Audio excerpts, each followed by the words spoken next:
much. Thanks for introducing. I will start with a short introduction, and then I will hand over to Niclas, who will give you a really nice PowerPoint presentation on our today's topic. So as you just heard, I think there's somebody on. Yeah, perfect, unmuted. Okay. As you just heard, we are both lawyers working at HSF, and we both studied in Frankfurt and specialized in international law, especially in international arbitration. At Herbert Smith Freehills, we practice both areas of law. We also do a bit of litigation, but we are focusing on arbitration. And I think about 90% of our cases we are working on arbitration. And this means I think maybe 50% are commercial arbitrations and 50% are investment arbitration. Niclas, correct me if I'm wrong, but I think if we take it all together, it's round about this percentage. Yes, and I became familiar with the topic of investment arbitration at university during a moot court. I heard you are all also interested in moot courts, and maybe you also know the one I participated. It's the Frankfurt Investment Arbitration Moot Court, which takes every year in the summer in Frankfurt at the university or at law firms. It depends, it varies from year to year.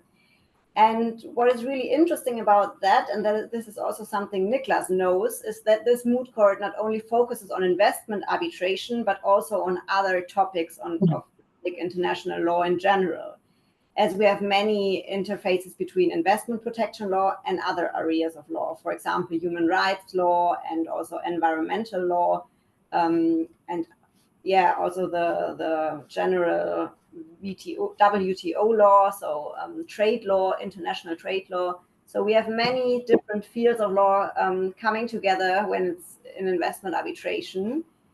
And what we discussed we wanted to do is to start a bit more interactive, because Niclas is going to give you a presentation with an overview on investment arbitration.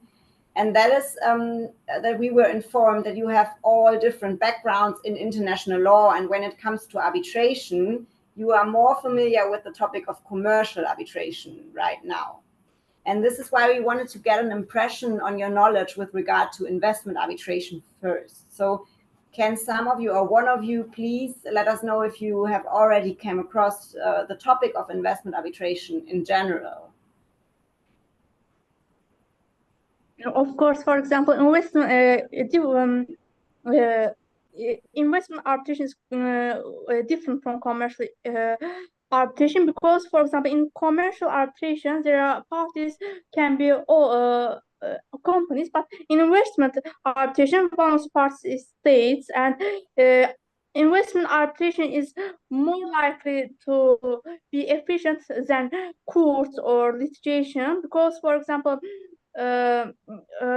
courts court decisions cannot be recognized by other states, and for example also investment arbitration is more effective for diplomatic negotiations, because states can ignore the problem which this company has, but in investment arbitration, the states and companies can solve their problems through arbitration without involving the two states in general information. Perfect. Yeah, I think that's maybe the most important point. So in investment arbitration, we have different parties compared to commercial arbitration. We have the state and the investor. And this arbitration is mainly based on a treaty which is concluded between two states.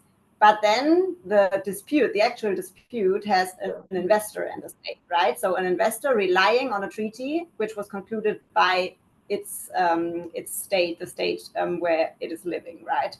So this is very important, and thanks. So I see you already have the first impression of investment arbitration, and that is good to know, because then I think our PowerPoint totally ties into your existing knowledge. And I will hand over to Niclas, who will now give you a presentation with a more detailed overview and containing even further information about investment arbitration, but also on investment disputes. So also how this, not only on the BITs and the backgrounds and the protective standards, but also how this will be in an arbitration in the end.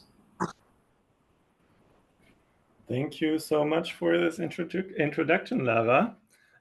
Yes, indeed. I will now have the honor to provide you with our PowerPoint presentation on the recent developments of investment law and investment law in general.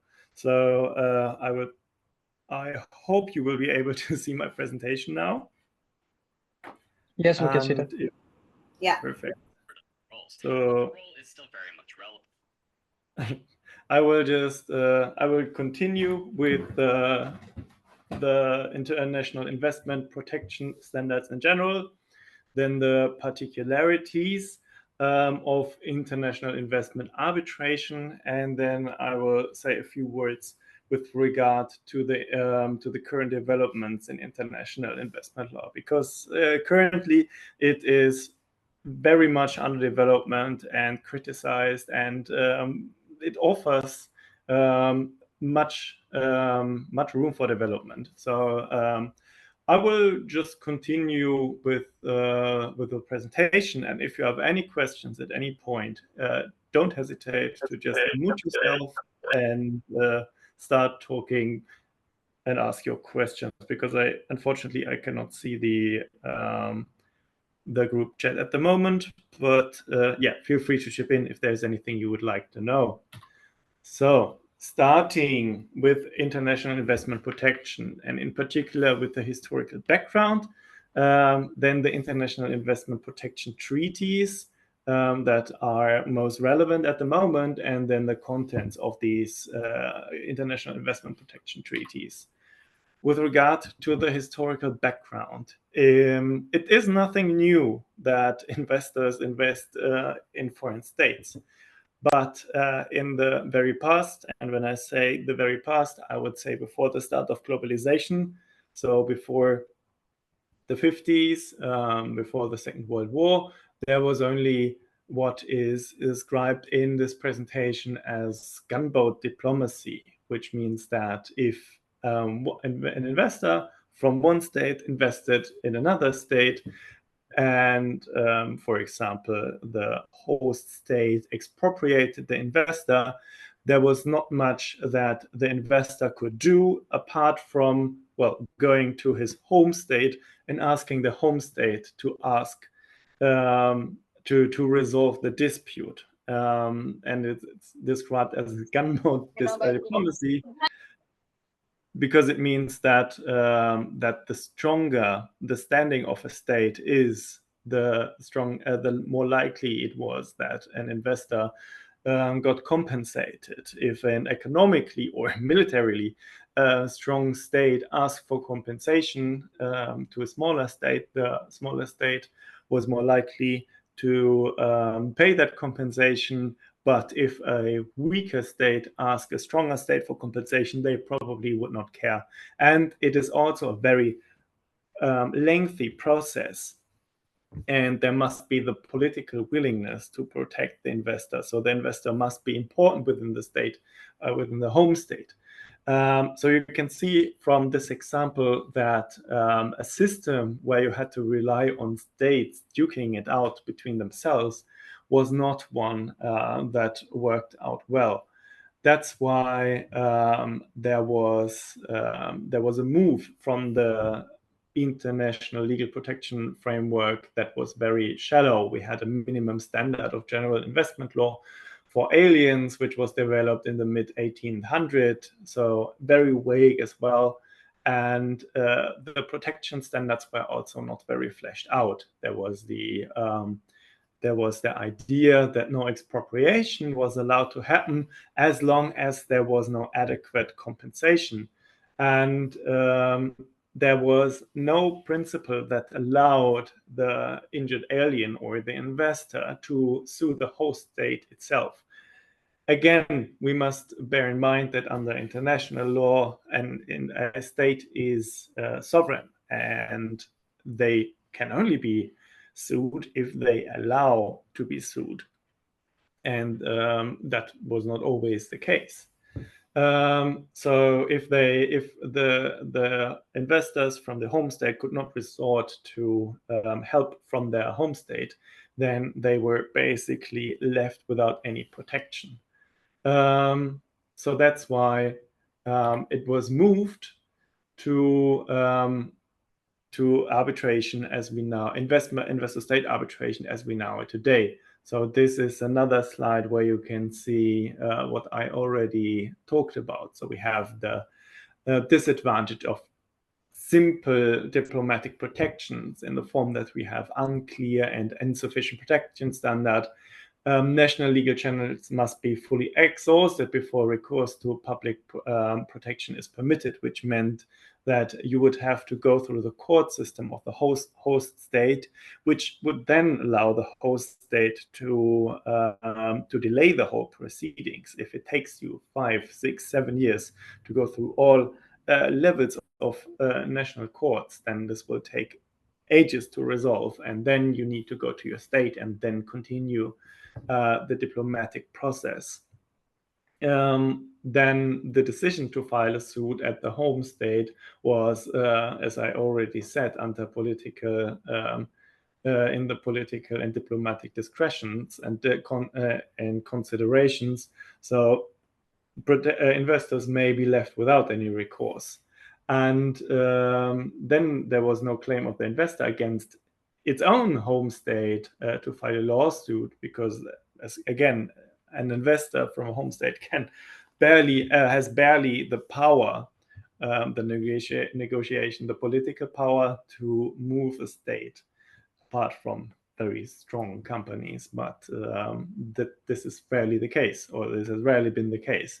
So that's why there were, from the 1900s, 1990s ongoing, the first so-called agreements of friendship, commerce, and navigation, which were the early startings of the international investment treaties that we know today.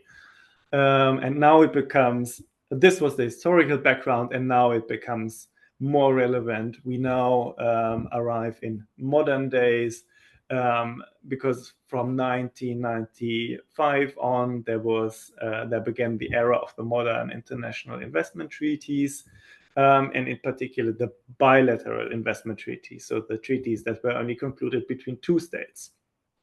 And they become, and after the 1960s, they became more advanced, and they also started to include those investor-state arbitration clauses in order to depoliticize the conflict between the states and provide for effective protection.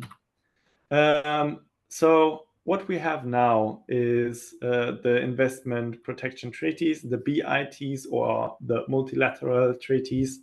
They are, at the moment, the main source of international investment protection law, and they probably will remain the sole source for international investment protection as international, as a matter of public international law. The states must agree for certain rules and abide to certain rules, otherwise they cannot be subjected to it again, as sovereign as states are. So these investment treaties, they are meant to balance a fundamental conflict of interest, and this is important to understand when we, at a later point, arrive at the current criticism that the investment law environment has to endure at the moment. So on the one hand, we have the developed or capital exporting countries that demand extensive guarantees for the investors, guarantees and securities. On the other hand, we have the developing countries or capital importing states that want to attract foreign investors, but they also want to guarantee only limited protection. So we see that whenever there is negotiation of an investment treaty, you will always have one, or most likely have one party to the treaty, one state, that wants to have protection standards that are very high in order for their investors not to lose money. On the other hand, states, the capital receiving states, the developing states, they want to offer a certain level of security, which is attractive for an investor, but they do not want to overstep it, because if they get sued, it may blow, in particular in developing economies, a harsh blow to the economy and to the very existence of states. I mean, there are currently investor-state arbitrations which involve companies and investors that have a higher market capitalization on the stock market than the assets of the whole country, and their revenue is higher than the GDP of the host country. So this has to be borne in mind when there is when there is negotiation of these treaties. Now we get to the bilateral investment protection treaties, the so-called BITs, and they are usually, they are, as their name suggests, bilateral, so they are only concluded between two states, and they have reciprocal guarantees between these two states. So one state promises the other state, and the other state respectively does it as well, to abide with certain protection standards for the respective investors.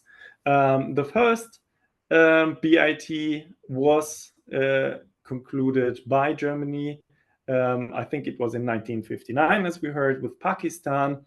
And we can see on that slide that up until today, Germany has concluded the most BITs worldwide, which is over 130, although the number is declining as we have some issues within the EU, where there is an anti-BIT sentiment at the moment, which I will talk about at a later stage. In total, there are over 3,000 BITs in force worldwide. Again, this number may be declining as the EU countries, the European Union countries, are currently or have been terminating the BITs that they concluded among each other as a matter of European law. But it is, as you can see, it's still a large number of BITs in the world. And they differ to quite a degree. So it's always interesting to look into a new BIT and see what protection standards they offer. But there are also these multilateral investment treaties, which you can see on the last bullet point of that slide. There we have the NAFTA, the North Atlantic Free Trade Agreement, which has been active for several decades now, and it has been succeeded by the so-called USMCA. I don't know the abbreviation for this yet, but this the follow-up treaty. Then there is the ECT, the Energy Charter Treaty, which is most prevalent at the moment within the EU for a reason that I will come to at a later point in this presentation.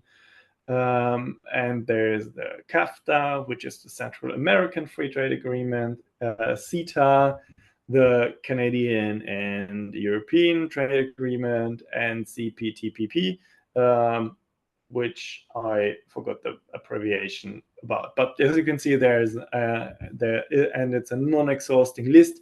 So there are also larger investment protection agreements or free trade agreements that include investment protection chapters, which bind several states together and the investors of that state. Now we get to the very interesting part, the content of international investment protection treaties. We have the scope of application, we have the material protection standards, and the dispute resolution mechanism. And the dispute resolution mechanism, which is what puts the arbitration in investor-state arbitration. So when we talk about the scope of application, we usually have one very important aspect, which is the ratione materiale, which the pronunciation can vary depending on where you are from, but the content remains the same. So there is usually the term of investment, because otherwise it's not, well, investment law. However, those BITs may have different definitions of investment, and they can also be interpreted differently by different tribunals.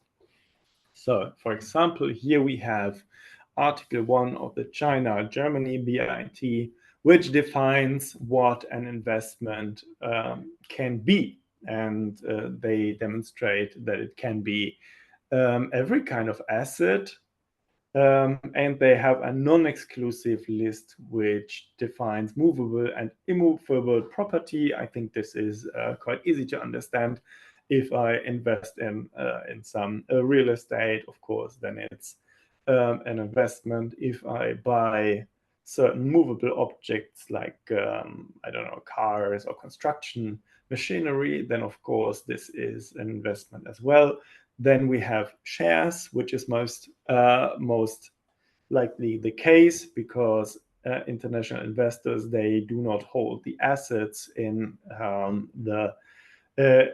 the host state themselves, but they usually establish local companies, so-called SPVs, which is the abbreviation for special purpose vehicles or investment companies. And these local companies usually hold all the assets, and the foreign investor only holds their shares in this local company. But nevertheless, this is an investment. Then there is intellectual property rights, which is of course copyrights, patents, and industrial design.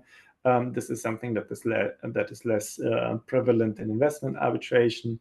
And lastly, you have business concessions, which can have certain aspects to it, but most likely when it comes to, for example, mining or other exploration, then these can be these exploration licenses, which constitute the investment.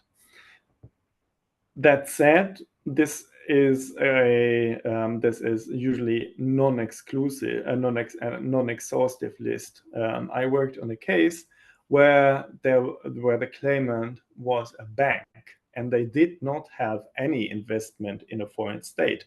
However, what they did, they funded certain investors that wanted to invest it in the respondent state. And to my surprise, actually, the tribunal considered that this portfolio of loans that were given to the actual investors were also seen as an investment itself.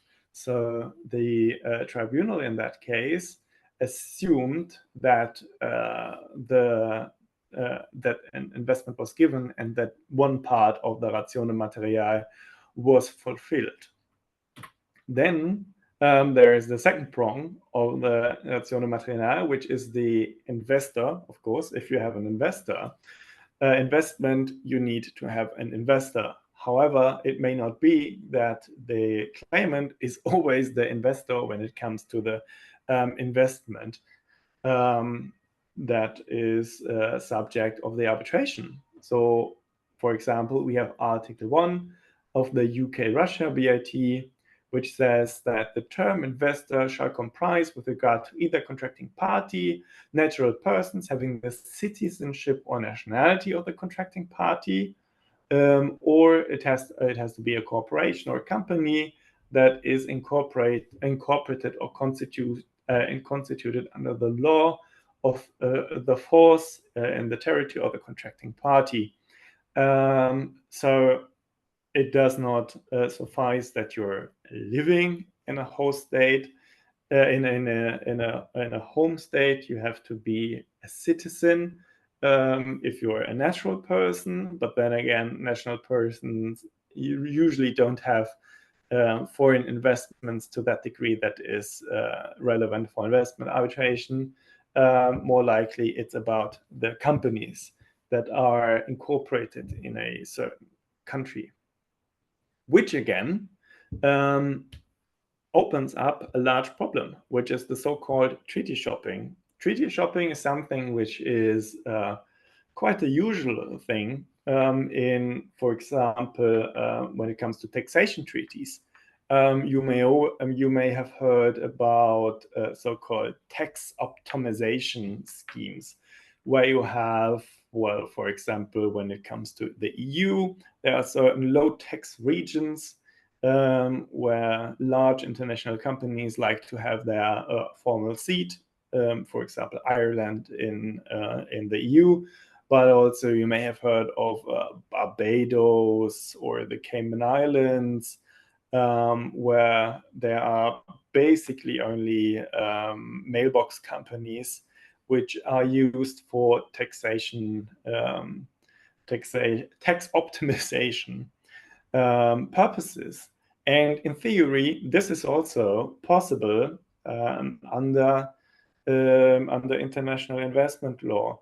You could, because if you think of a chain of companies, you may have the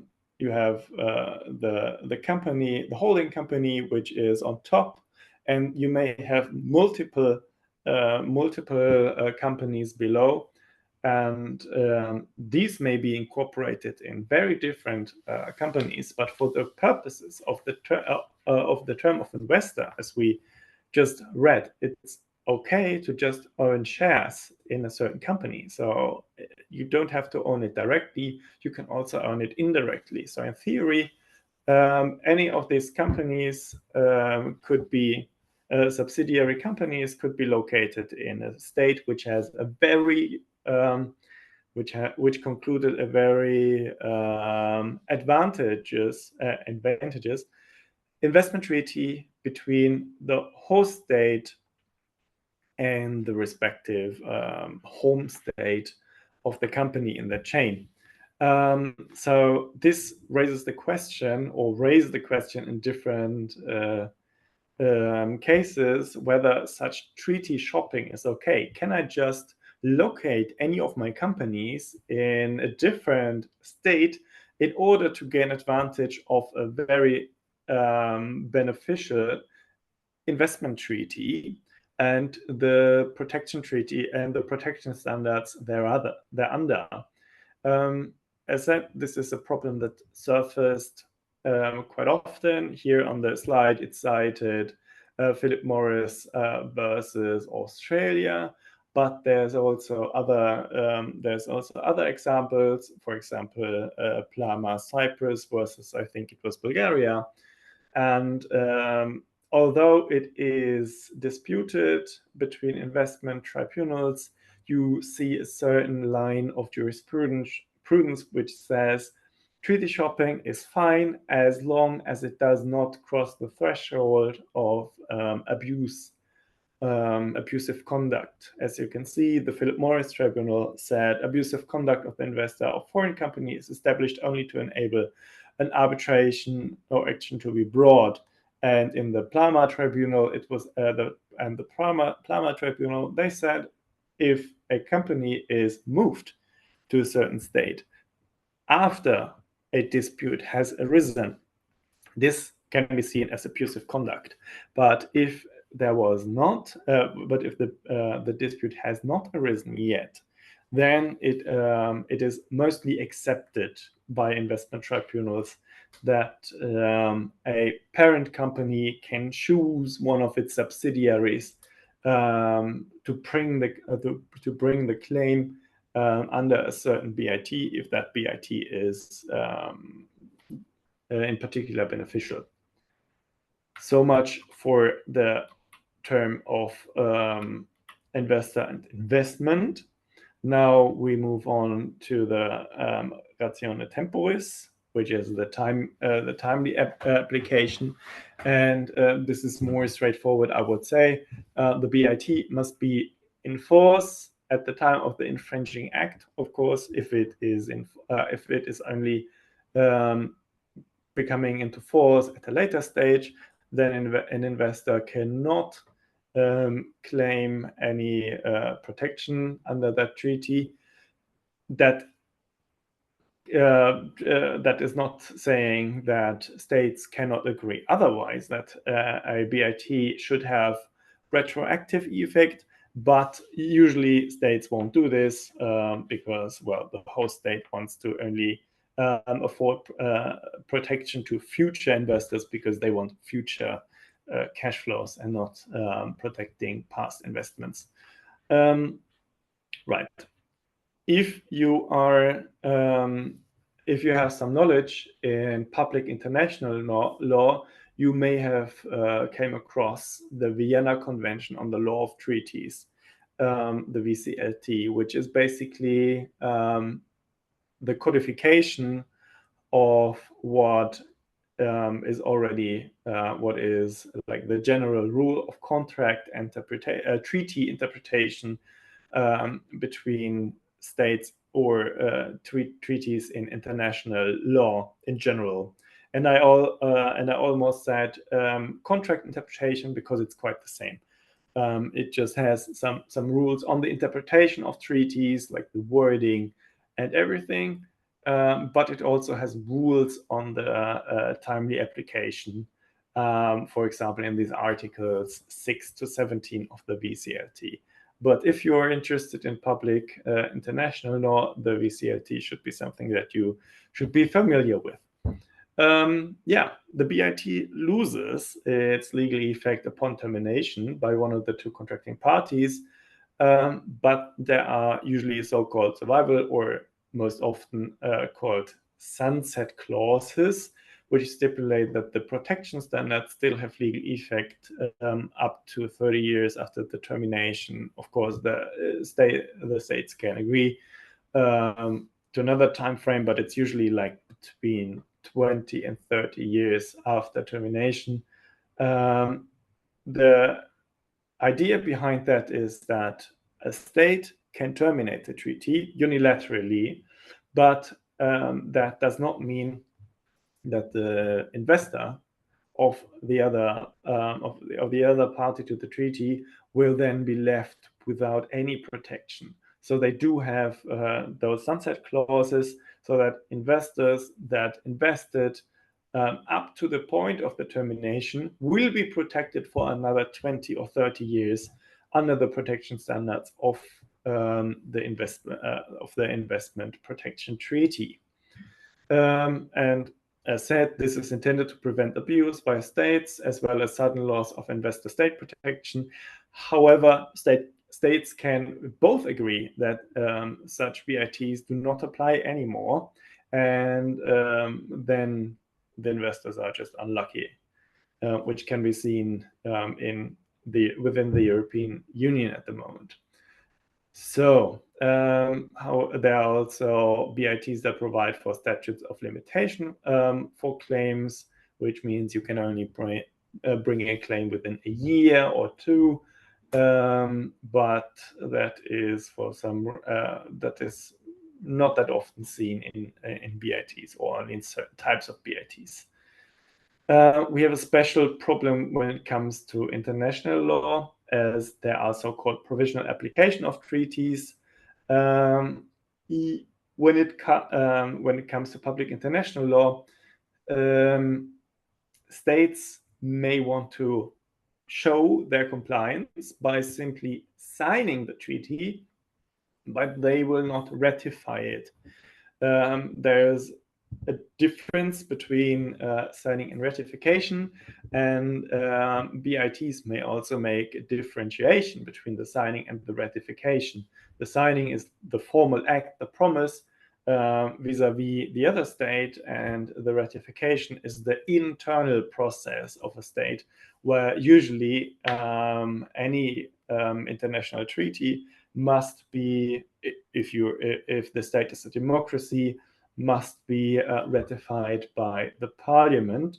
And this has been used in the past by the Russian Federation as a defense, because they signed, for example, the ECT, the Energy Charter Treaty, but they never ratified it.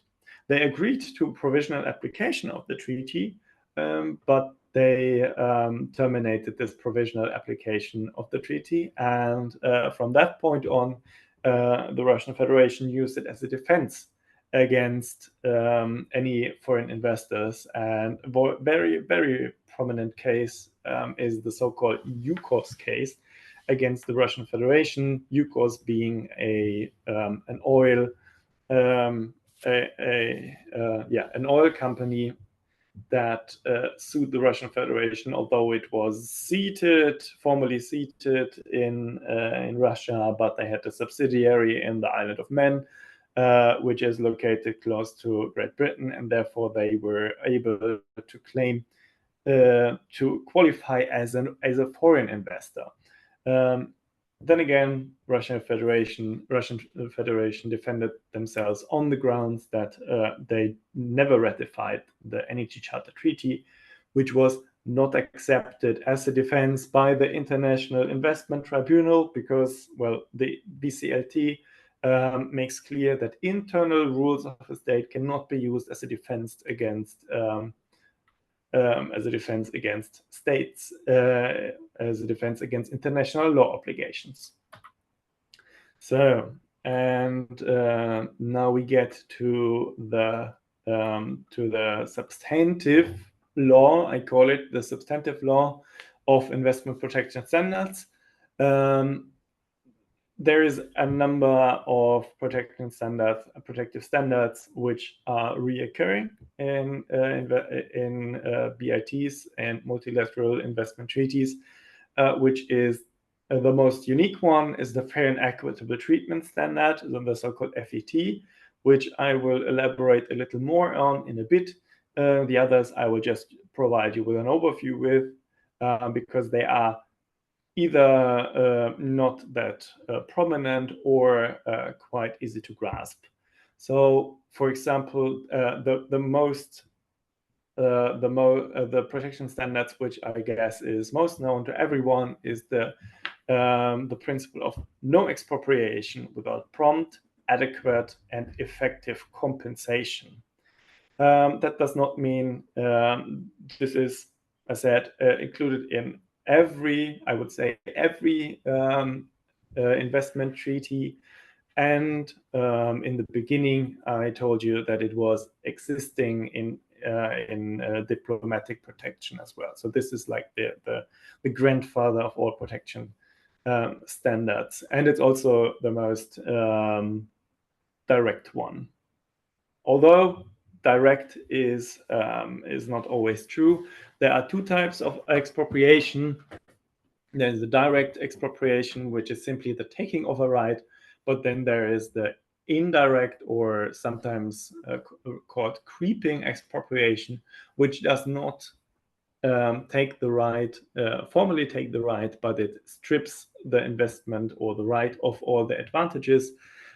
This is very prominent at the moment between Russia and Western companies, in particular European companies and states, because Western states have put Russian assets with regard to energy infrastructure under administration by the respective states. For example, Germany took administration over the gas tanks and the gas pipelines, which were owned by which are still owned by Russian companies because of lack of gas.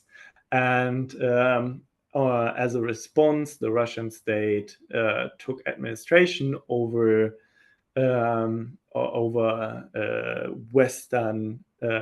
over infrastructure or property that was owned by Western companies.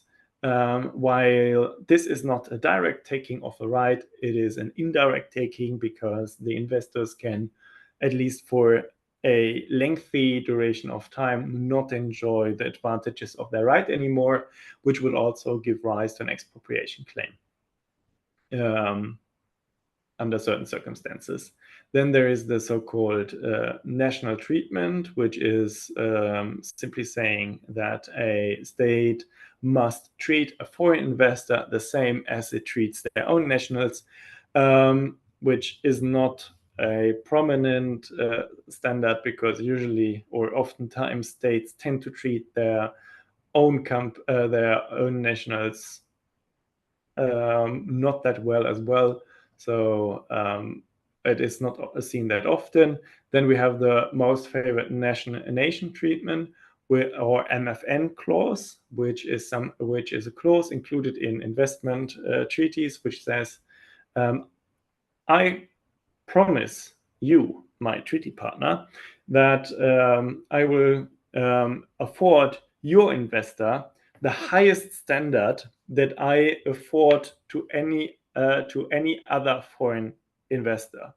For example, in a case against, again, Russia, there was a UK, I think it was a UK company that tried to sue Russia, and they relied on the arbitration clause in the Russia-Denmark BIT, which was more beneficial to them. And they argued that in the UK-Russia BIT, there was this most favored nation clause, and they tried to use this clause to import the arbitration clause in the Denmark-Russia BIT, which is a special type of, which is very disputed, because the arbitration clause itself is not a protective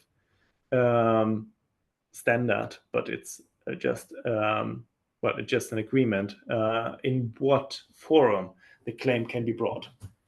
But this goes to show as an example.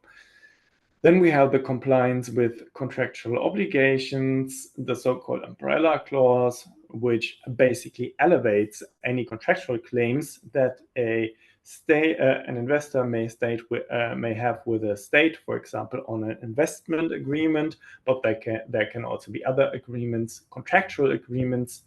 They elevate it on a level of international investment law, therefore affording it a broader protection, and also allowing it to be resolved within international investment arbitration instead of, for example, before the courts of the host state.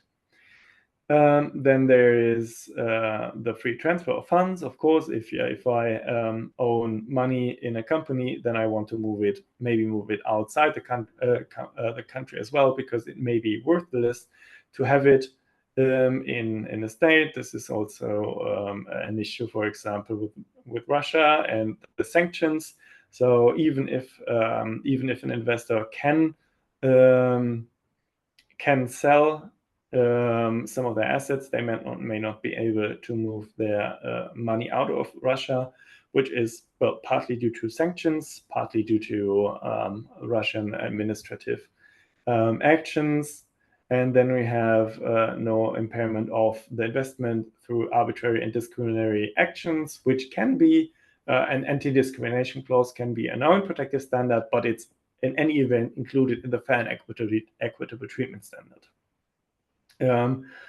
There are certain protective standards which are outside the investment law sphere, for example, the right to market access, which is a matter of the GATT agreement, but this is something that you have to understand, that there is the investment law sphere in international law, but there are all other systems that exist on the same level. For example, trade, which is the GATT, or there's also human rights, which may come, which we will explain more about at a later point. So now if you have any questions, again, just go for it. If not, I will just continue with the FET standard, which needs most explanation because it's the most important one and the most unique one to investment arbitration, and something which is really near and dear to my heart, because this is what I wrote my PhD dissertation about. And the fair and equitable treatment standard is something that was only, let's say, discovered by investor-state tribunals in the early 2000s, I would say, maybe a little earlier, at the end of the 90s. But it needed to be discovered, as it was in the beginning only something which could be described more as a statement of intent in investment treaties. You can see here Article 2, Paragraph 3, Lit A of the Georgia, USA BIT. This is an example of an FET clause, which just says each party shall at all times accord to covered investments fair and equitable treatment.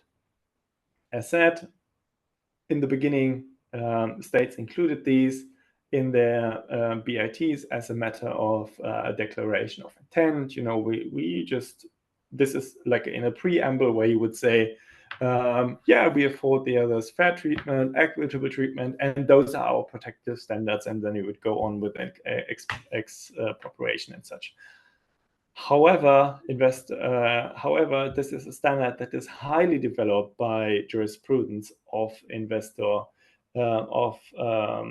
arbitral tribunals. So at a certain point, they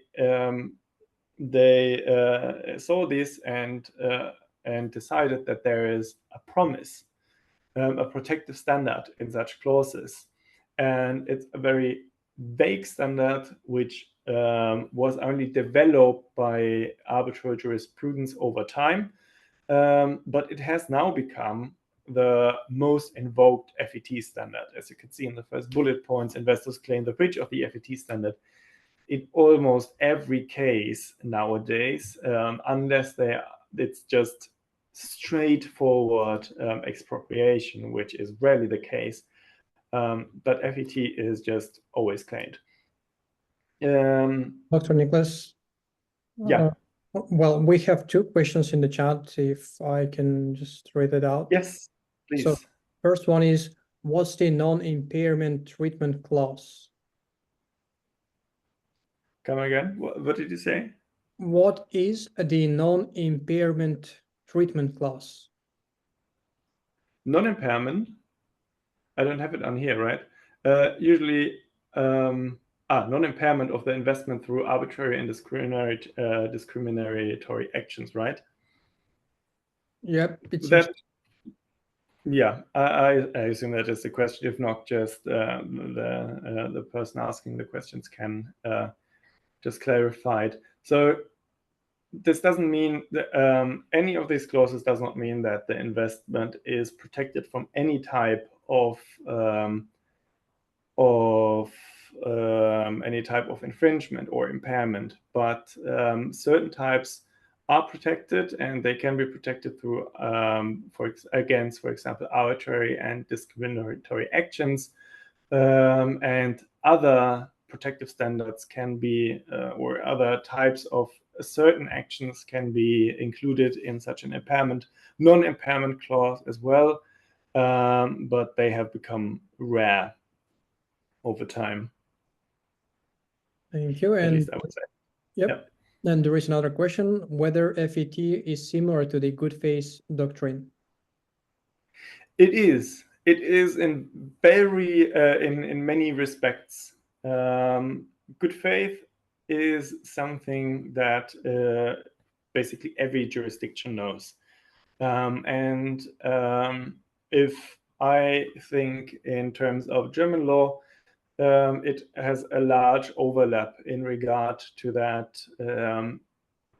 There can be there can be certain promises or certain conduct, and if a state demonstrates a certain conduct, then they may not act contrary to this. And I will flesh this out in a minute more, but there is a large overlap, and good faith is itself is not represented in bilateral investment treaties. So I would say it's not the same, but if it helps you understanding it, it's very related. Nice. And yep, we don't have any more questions. Thank you. Okay, perfect. Thank you for intervening and asking these questions. That makes it more interesting for me as well, so I know that I'm just not talking to my camera. Perfect. So I will go on with the FET standard, and you will see that there are many parallel situations to the good faith principle, for example. So, but to come back to the second point, the arbitral tribunals are required to consider each case on its own merits, is also the reason why the FET standard has become more relied on than, for example, expropriation, because expropriation is a all or nothing situation. Either there is expropriation and then there needs to be compensation, or there's no expropriation, so no compensation. Whereas the FET standard can be more nuanced, and you will see it at you can see it in the jurisprudence that, for example, investors may. Niclas? Yes. If I could interrupt you, I had a question. Yes, please. Am I audible? Yes, you are. All right.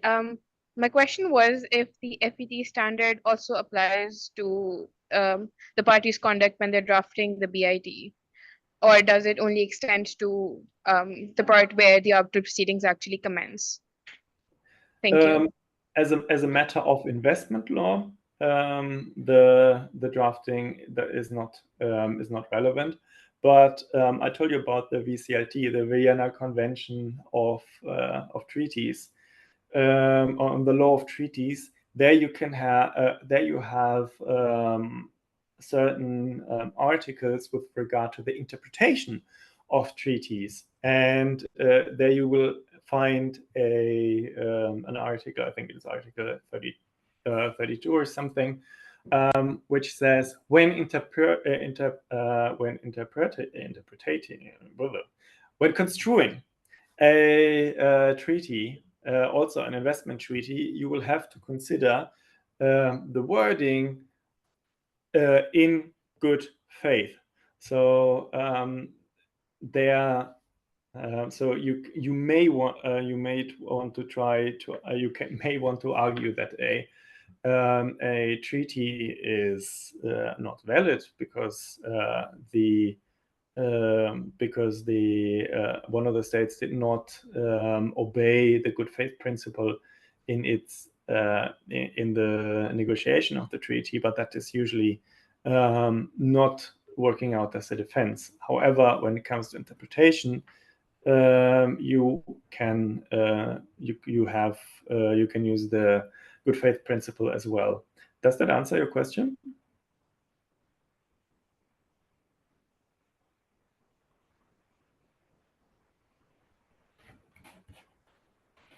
Does it? Yeah, you said yes in the chat. Yeah, perfect. Okay, I don't see the chat at the moment. So there are a couple more questions, if it's okay with you. Yeah, of course. So what are the legitimate interests of investors? Are they defined by investment treaties? Is there any binding practice or unified opinion in academia on this issue? That is a very good question, which I will touch upon in a minute. Next question. Well, I just summarized 2 questions, so we have no more questions. Yep. Okay, perfect.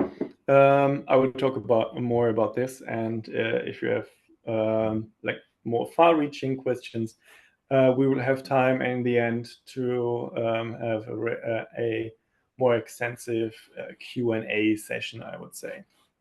So, yeah. Yes, coming back to the third point, the FET standard has many subsections and aspects. And for example, some of these case groups are the protection of legitimate expectations of the investor, which I will touch upon on the next slide, which I would say is at the moment the most important aspect of the FET standard. Then there is the transparent and foreseeable regulatory framework. There is denial of justice and the prohibition of arbitrariness, and of course discrimination is basically the same, but the legitimate expectation is most important in that field. And as you can see on the slide here, it even gives an answer. Nevertheless, it reminds the standard of protection to be filled in with considerations of good faith. You see, it's not the same, but it's closely related. When it comes to legitimate expectations, this is basically the investment tribunals trying to define a undefined standard, which is the FET standard, with a yet undefined term, because legitimate expectations is still vague. We have a vague standard interpreted in the use of a vague term, which is legitimate expectations.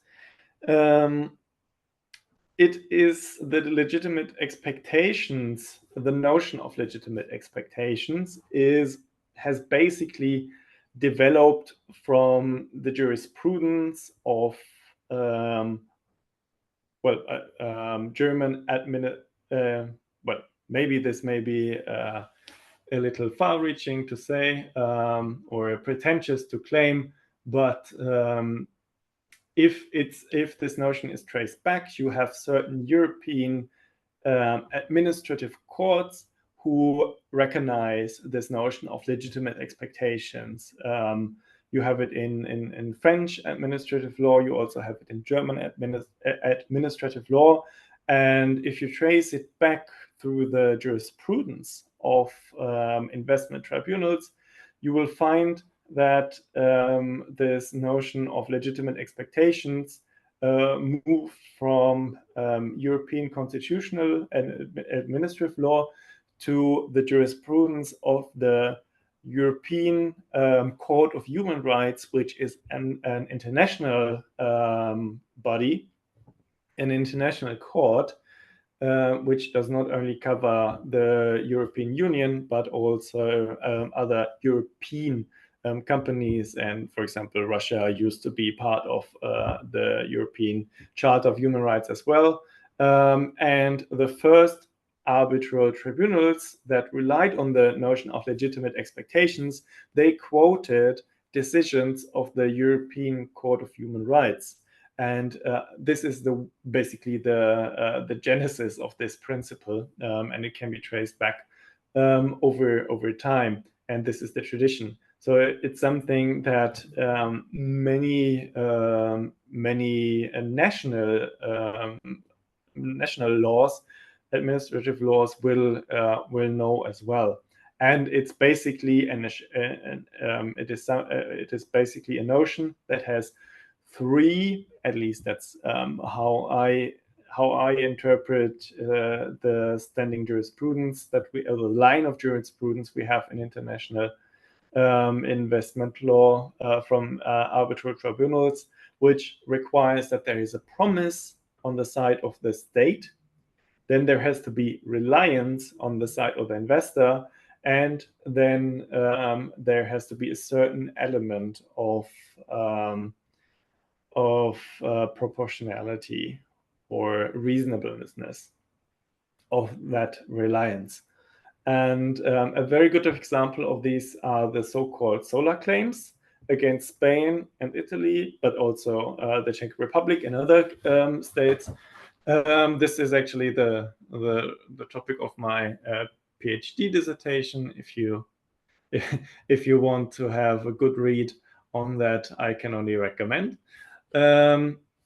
So what happened in these cases? I will quickly tell you because it's a very good illustration of that principle. you had the European Union that in the early 2000s, which decided that Europe needs to have more renewable energy. So they made they told the different member states of the European Union that they need to reach a certain proportion of renewable energies in their national energy mix, and therefore they need to pay subsidies and certain so-called feed-in tariffs. So many countries did just that, and they offered high feed-in tariffs in order to attract investments in the renewable energy sector. And this is actually the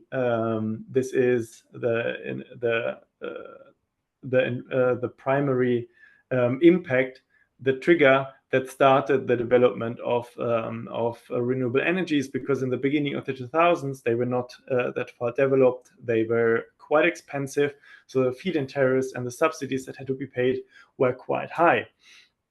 So Spain and Italy and the Czech Republic, they did just that. They promised high feed-in tariffs. So many investors came and started investing in these feed-in tariffs. They were promised for a duration of 20 years. And the investors came from mostly Germany, but also France and the UK. And they started investing in Spain and Italy and in the Czech Republic, building up the renewable energy infrastructure. And when the global financial crisis in 2008 and 2009 hit, these host states, they realized that they could not afford to pay the feed-in tariffs anymore, or at least they would have a better use for the money anyways. So they remodeled their remuneration schemes, and they did so to a varying degree. Spain was very harsh. They basically overhauled their whole system, whereas Italy and the Czech Republic, they were more nuanced. And in particular, the Czech Republic, they only tweaked their remuneration scheme to adjust it to the falling prices of renewable energy. And that's why Spain had the most cases against them, and they lost most of their cases, whereas the Czech Republic won most of its cases. And the reason is, as I said, there was a promise, or at least it was considered that there was a promise. Whether there was a promise, I will get to in a minute. Then the investors relied on that promise. Of course, they were calculating with these feed-in tariffs for 20 years, and then they decided whether the investment was worth it or not. And then their reliance was in many cases reasonable, not in all. As said, against the Czech Republic, they won most of their cases because of two reasons. On the one hand, because they only tweaked their remuneration system to reduce the windfall profits that investors would gain. They envisioned like 7%, but because the cost of the construction of renewable energies fell, and on the other hand, the feed-in tariffs remained the same, their profits were almost doubling, and the tribunals found in most cases that the reduction of these windfall profits was in line with the reasonable expectations that investors could have at the time of the investment, whereas in Spain they were too harsh, and that's why Spain lost most of its cases.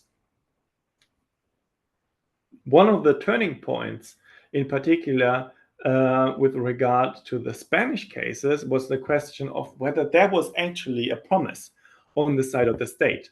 And the problem was the following.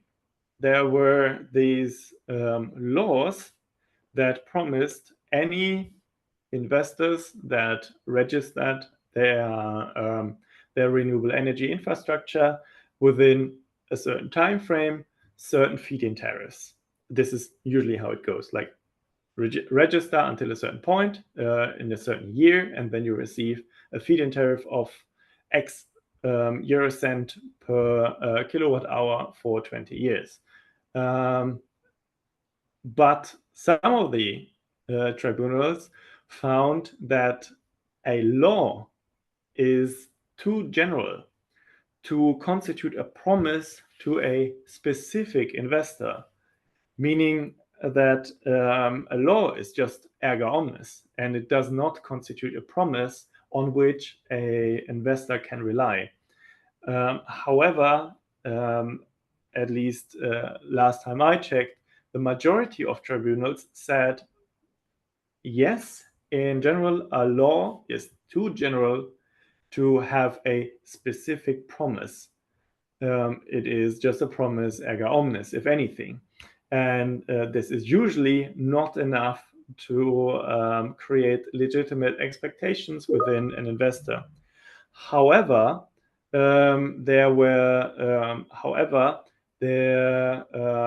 the situation was deemed different in for these renewable energy laws, because there were, as some tribunal phrased it, crystal clear, and they were only addressed to a very narrow amount of investors, because mostly investors in the renewable energy sector. And additionally, they were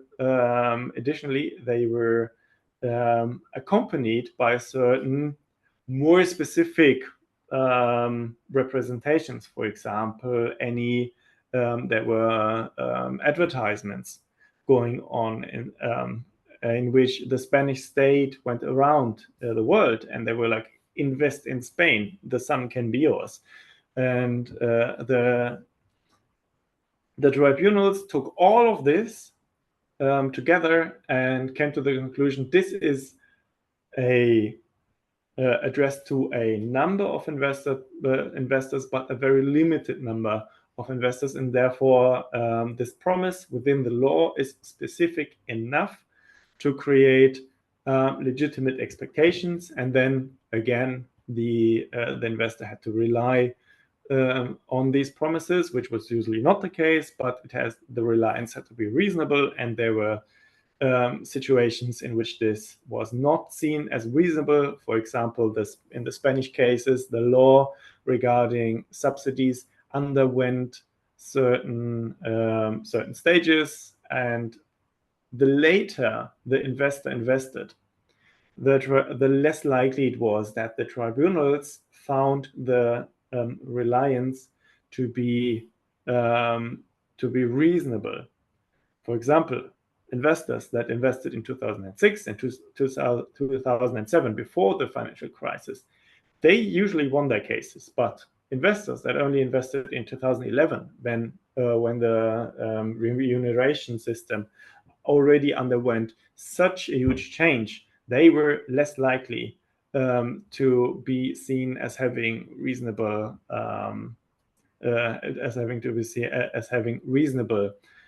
expectations.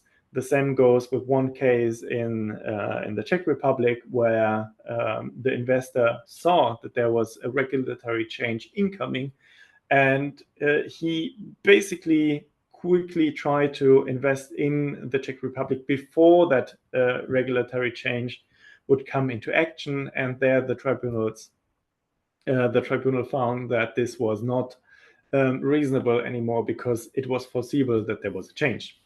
Now that was quite extensive, but it is in many cases quite a vital turning point if the investor does not have a specific promise, for example, an investment contract or another representation, which is very specific. Coming to the next point, which is the transparent and foreseeable regulatory framework. There was a very early decision by in the case of TechMed versus Mexico under the NAFTA treaty. And there the tribunal found that the foreign investor expects the host state to act in a consistent manner, free from ambiguity, totally transparently in its relations, etc., to be able to plan its investment. This is something which ties in very much with the, which is one prong.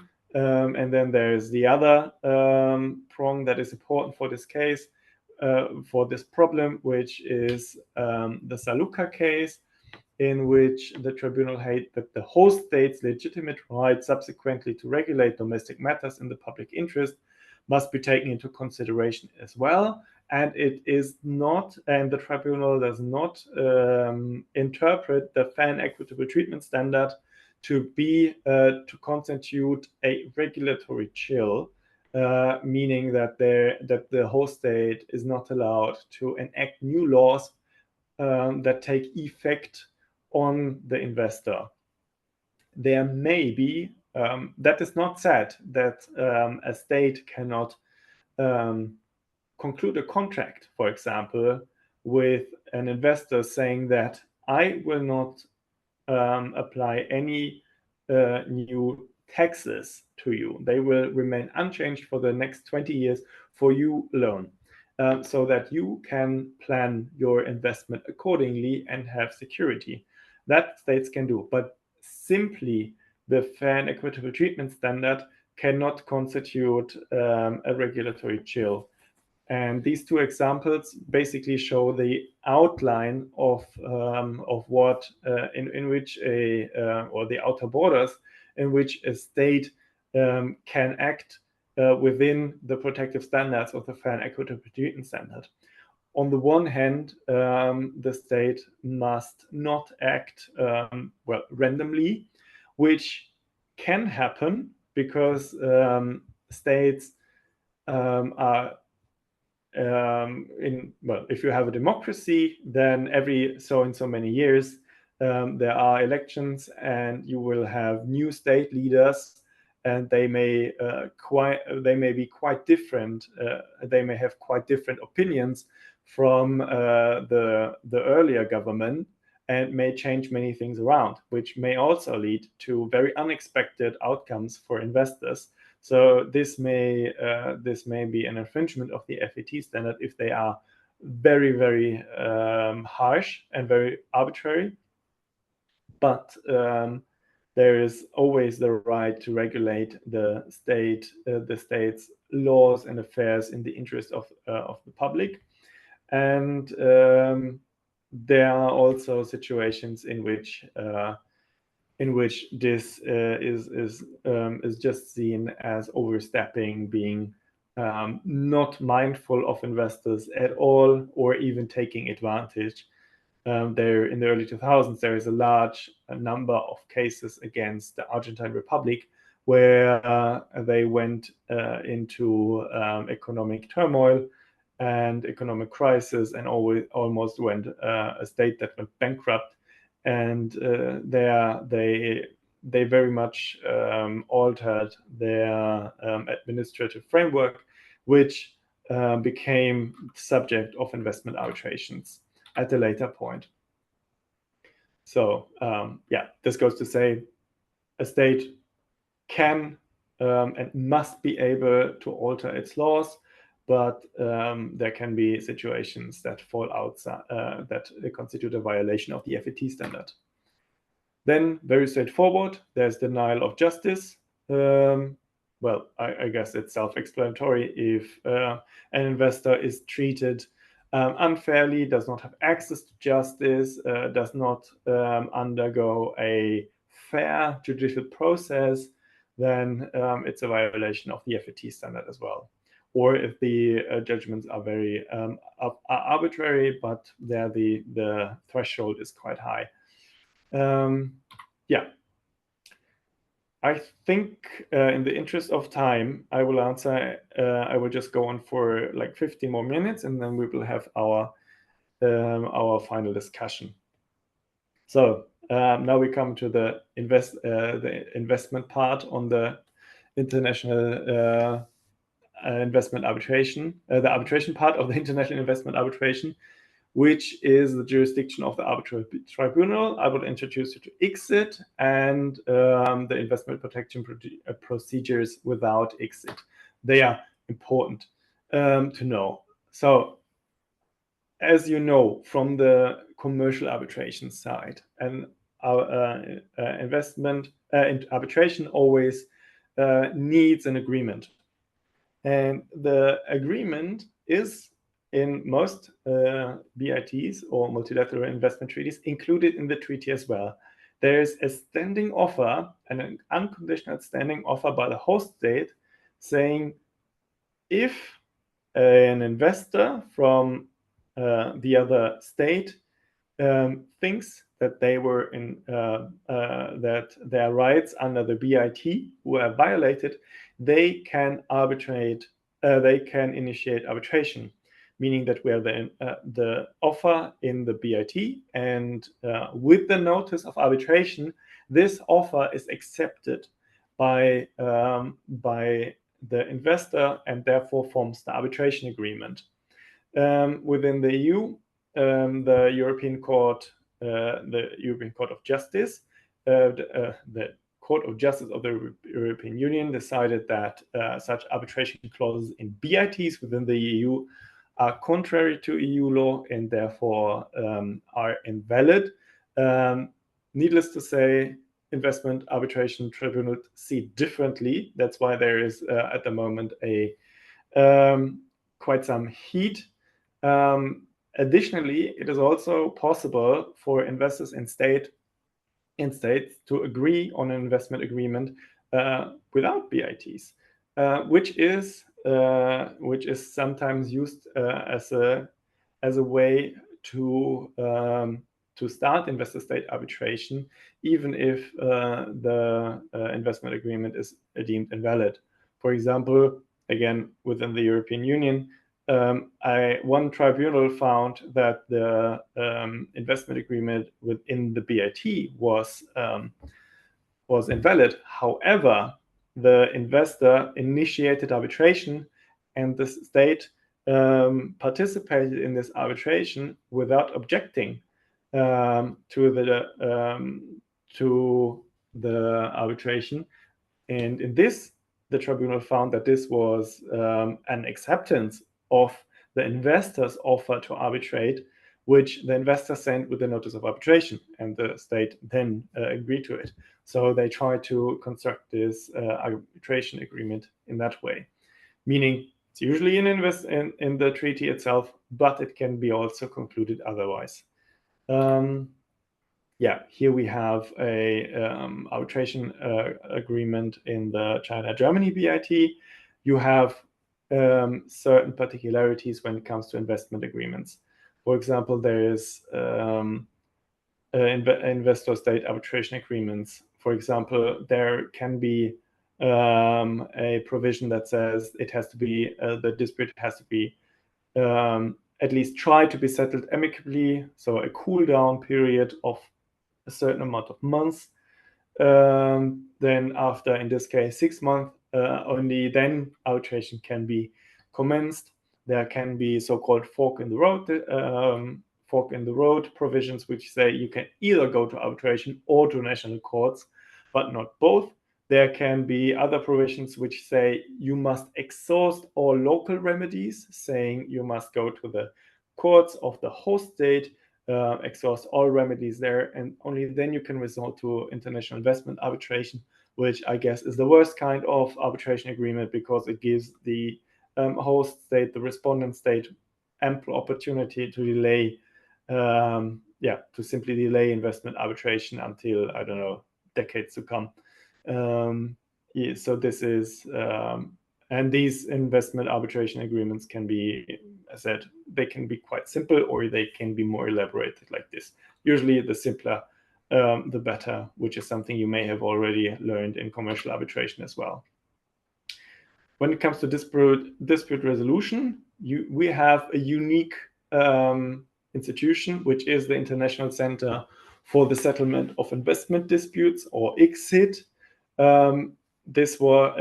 It was established in 1965 by the World Bank Group, and just for investment arbitration. There's no commercial arbitration. ICSID rules are only open for investment arbitration, and the ICSID operates on the so-called ICSID Convention, which was ratified by 185 states, so quite a number. And they have the ICSID system is isolated. It's a matter of international investment law, and it sets out the requirements for the jurisdiction and of arbitral tribunals under the ICSID rules. So you have certain arbitration rules, the ICSID rules as well. Most importantly, ICSID tribunals do not have they are not seated in any state. And since they're not seated in any state, I mean, of course, formally they are seated somewhere, but they are not subject to revision by state courts, for example, because if you think of the unsutral model law, there's usually always a way for national courts to review any award that was rendered within that country. That is not the case for ICSID. In ICSID, you have within the ICSID framework, you have you have a so-called annulment body, which is it's a second layer. It's yet another annulment tribunal that looks under certain circumstances on the decision made by the tribunal of the first instance, but this is usually not meant to be revised in any case. It's not a two-pronged system, it's just that one prong. It's an international proceeding, as said, as you can see in the bullet points. German courts, they tend to disagree. They think that they can order arbitral ICSID tribunals around, which arbitral ICSID tribunals do not agree with. So they just simply say, well, we are not under the jurisdiction of any national court, so we don't have to abide by any rulings of those courts. And of course, the national courts see it quite differently. There are also, if you look at the ICSID awards, you have its own section on interpretation, its own section on revision, its own section on annulment. But the annulment requirements are quite limited, such as under the unsutral model law, for example.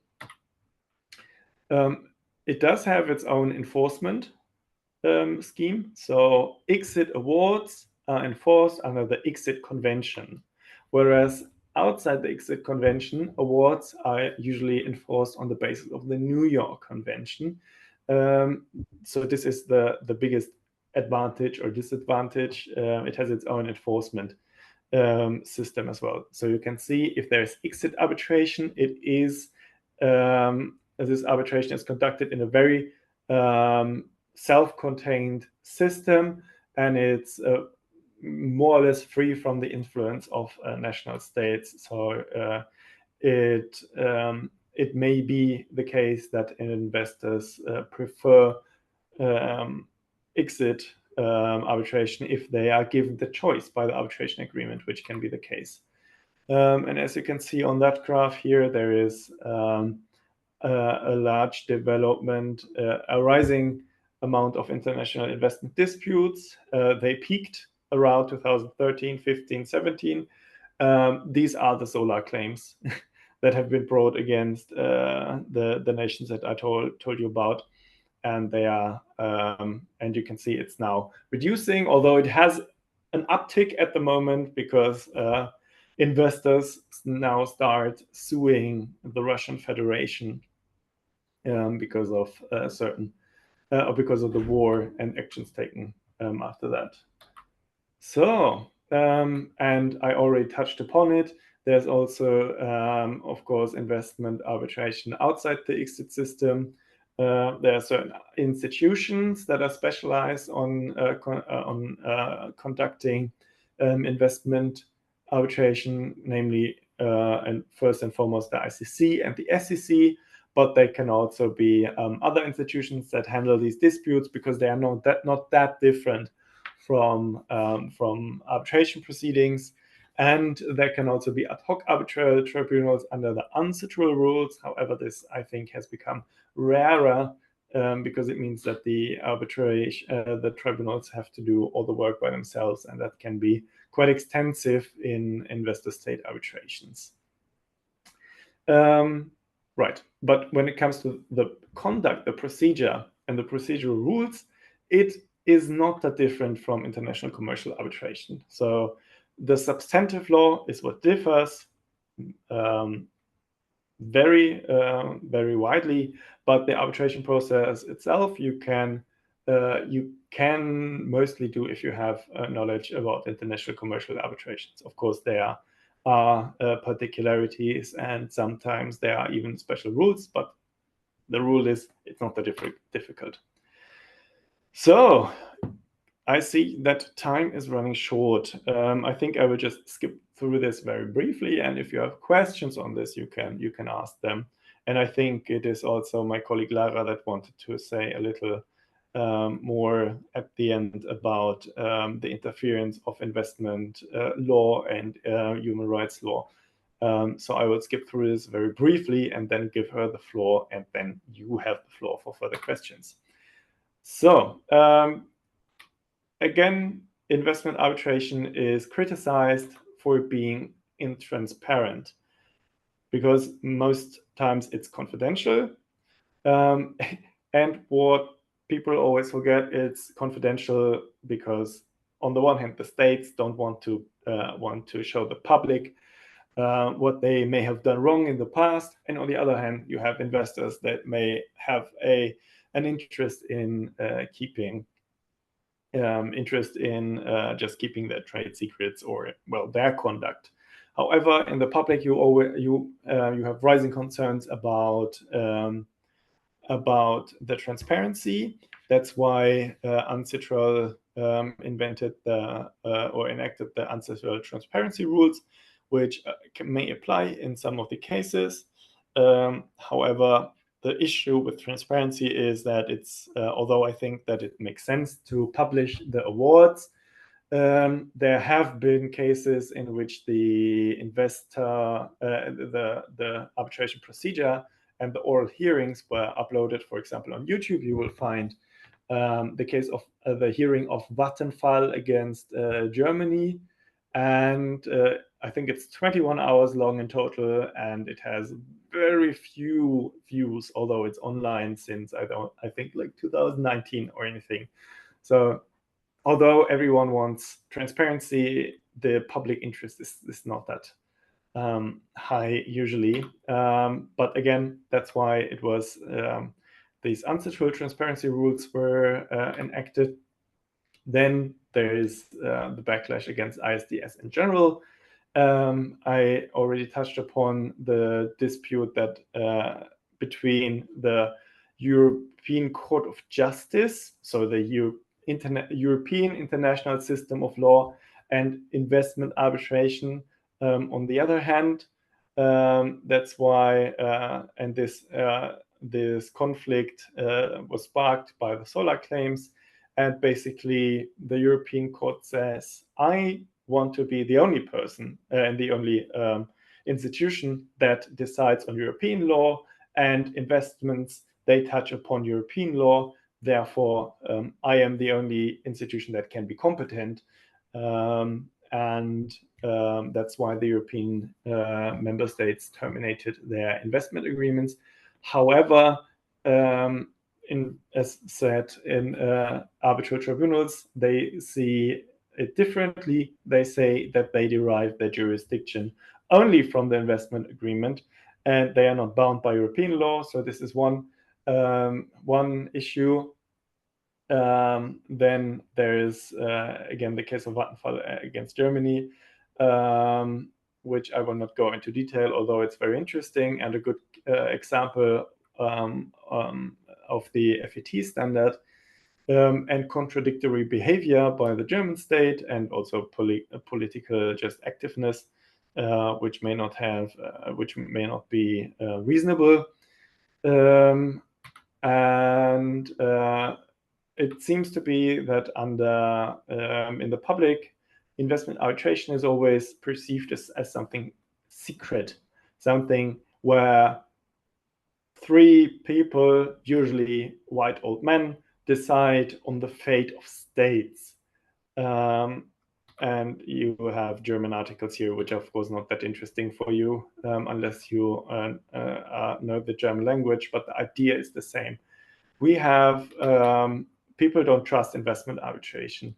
And the problem is that while you can have doubts that three random people chosen by the parties should decide on very important decisions that may, in case of some states, be even fateful for the economy of the state.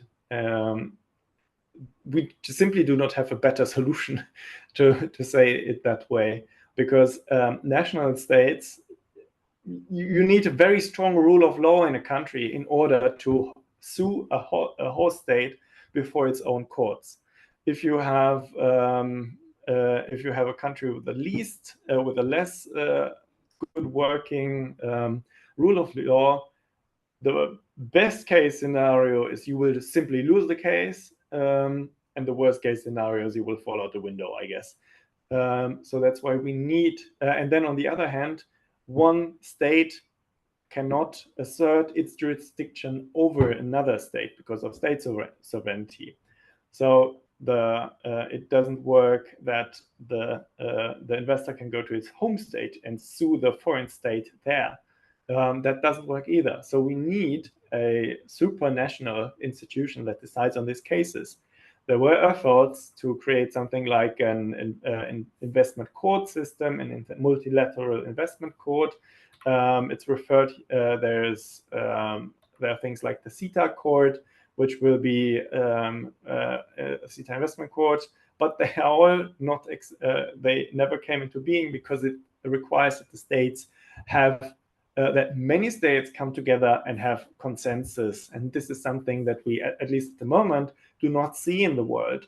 And that's why the WTO dispute settlement system, which is a court system, somewhat of a court system, has seen problems when, for example, the US under Trump, they just boycotted the WTO panels, and suddenly it didn't work anymore because they required judges and they required funding, and the states did not offer, and the US did not offer that, so they came into problems. So what I'm saying is, that while there is criticism that you need to be aware about, we simply at the moment do not have any better solution until many states come together and create something like a multilateral investment court.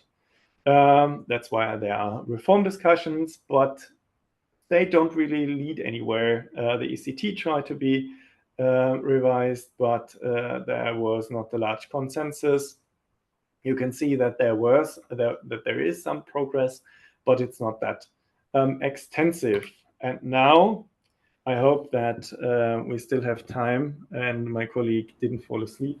I would like to hand over to the interface between investment protection and human rights or environmental protection. Thank you, Niclas. This was very interesting and a very good overview. I think you can still share the presentation if you don't I will mind. continue. Yeah, sure. So, yes, this is something which is my topic because I made a PhD on the topic of the human right to water and the interface with investment arbitration. And I think it is, if we are talking about current developments, very important to say that the interface between investment arbitration and human rights and also environmental law is something that is very, very currently affecting the investment arbitration world. And as you can all imagine, with regards to climate change going on, and this is really important and a huge conflict at the moment between investors' rights and the state's rights or the state's duties to regulate. And as you heard from Niclas before, the primary goal or also the reason to develop investment arbitration and investment protection treaties was to protect the investor in the first place. So the foreign investor in another country being an alien and seeking for protection also there. And this is completely reflected in the investment treaties, which are quite familiar and quite similar also in their abstract structure. This is why Niclas could erase on all the standards and explain everything for all the treaties in one slide for FET and all the standards, setting out the main principles of investment protection treaties. And even though they are sometimes very different in their wording and in their details, in general, it is similar that they all try to protect the investor. So as you saw from their structure, their results that, as Niclas has shown to you in many slides, you always have a definition of the investment, you have a definition of the investor, and you have the different protection standards for the investors. But what you don't have, and what most of the treaties until today do not contain, is references to human rights, references to environmental rights or environmental obligations of the state, and also to the state's right to regulate. And this ties also very much in what you heard from Niclas about the regulatory chill, that states stop acting their regulatory rights and duties due to protecting investors on the other side. And therefore, this also results in a topic called the backlash against investment arbitration, because investment arbitration is said to be very one-sided and investor-friendly, missing out important aspects in the host states. And I think this ties in a question, what was put in the chat, where somebody asked about the asymmetric nature of investor state BITs and investor state arbitration clauses. And this is very important because this is the case. The BITs are not there to protect the states. So we cannot compare that to the commercial arbitration clauses. We have to see here it is an investor as an alien in another country seeking for protection against the state. The states are not in principle allowed to claim under BIT. So yes, we have this asymmetric nature, and this is also a reason for this backlash and the criticism against investment protection and investment arbitration. Therefore, what I wanted to point out quickly, and then we will release you and be open for your questions, is that one important current trend is that investment arbitration tribunals are confronted with the state's right and obligations to regulate. And in particular, when it comes to human rights and environmental rights, they are confronted with arguments from the state saying, okay, I did this, but I did this to protect the people in my country or the nature in my country. So I had to deal with it. I had to act like this as a part of justification. And the problem about this is that tribunals do not have clear guidance how to deal with this. They know they have to deal with this under international law. They are required to, but there's no guideline how to resolve issues like that. And therefore, in practice, there seems to be a development in how to deal with these issues, for example, by way of counterclaims. So states are trying to raise these arguments by raising counterclaims against the claims of investors. And there we see a shift in the asymmetric nature, which you also put in the chat, because now states found out that they have a tool that they can initiate counterclaims against the investors' claims, and basing those counterclaims on their right to regulate, on the human rights violations that would have occurred, or on environmental law. And those counterclaims can be successful in investment arbitration. This is a very current trend. And what you can also see is that in newer BITs that are drafted is that you have explicit references to the state's right to regulate and how this may be dealt with. So this is very important to keep in mind. And also, yes, just to give you an impression how this affects the investment arbitration world at the moment. I think this brings me to an end with the current development, and we are now open for more questions from your side. Yay! Thank you for answering the second question already. To add to this, the notion of counterclaims, as Lara said already, is simply something that has been is more or less a recent thing. So that it wasn't always clear that states could bring counterclaims. It was something that had to be discovered. And then again, on what basis could they bring their claims, as Lara said, on human rights violations, for example, because these bilateral investment protection treaties were only designed, at least in the early days, to protect the investments themselves. I see another question. How crucial is it for investors that the state demonstrates a strong commitment upholding arbitration agreements? I don't know if I'm getting this question right, but do you mean on the question whether they invest in a country or not?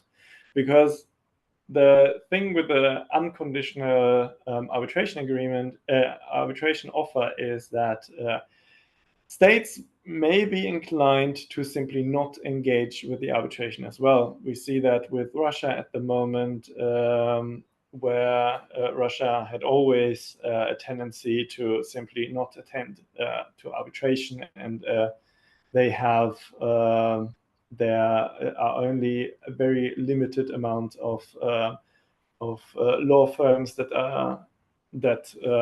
want to work with Russia because of the sanctions. Nevertheless, it can be seen that states may just decide to remain silent and let the arbitration happen, and then only try to appeal the award. So it may, for an investor, it may not be central to simply for the, I would say, like the honesty of the state, but rather that the arbitration agreement is there and that it's legal, so that they can base that they conduct an arbitration on that without and later have an enforceable award if the state agrees with at a later point with the agreement or not.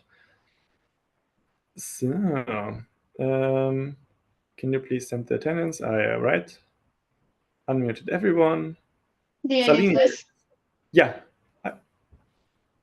Please go ahead. Niclas, Lara, thank you so much for this session. It was very informative. I had one question. It's not very on topic, but still I'm very curious about your opinion. It's about Russia, like the recent decision of Supreme Court about not enforcing the decision of the foreign court because of the arbitrator's nationality. What do you think about it, and how reasonable can it be, and how can it affect the arbitration with Russian parties in the future? Do you think it's going to stay, or is it going to be overruled? Lara, do you have an opinion on that? If not, I would go ahead. Please go ahead. I didn't really hear the question. Please go ahead. It's about the anti-suit injunctions, I think, by Russian states, state courts. Well, I think that it will not affect investor-state. It will affect investor-state arbitration to a degree, but it will not change the nature of investment arbitration. As I said, the European Court of Justice, they are at the moment working contrary to investor State arbitration within the EU, which simply means that investors will try to enforce their awards outside of the EU. And it will be the same with any awards against the Russian state. International tribunals will simply not comply with what a national court says, and it will only like Russia-friendly states that may decline enforcement based on these decisions, but national court decisions do not have influence on any international decisions on the basis of international investment law. I see Lara is nodding, so I think I totally agree with you. And rightly so. I mean, we are on the level of international law, right? And we also need to guarantee some uniformity. So this is something else. And maybe just one thing to add, but I think this more relates to the previous question